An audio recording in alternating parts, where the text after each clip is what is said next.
Ne Mecnun ne Kerem bir çare bulmuş.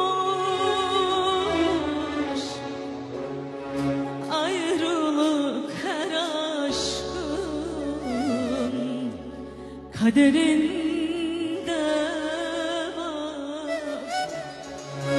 Ne Mecnun ne Kerem bir çare bulmuş. Ayrılık her aşkın kaderinde var. Kendini zorlama tatlı sözlerle, teselli etmenin ne faydası var.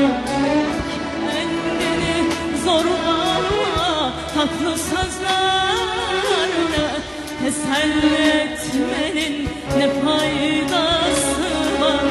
Teselli etmenin ne faydası var.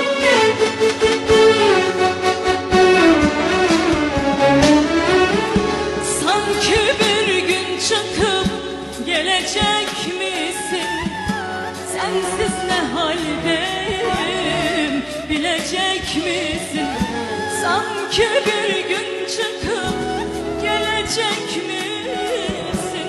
Sensiz ne haldeyim bilecek misin? Gözümden yaşları silecek misin?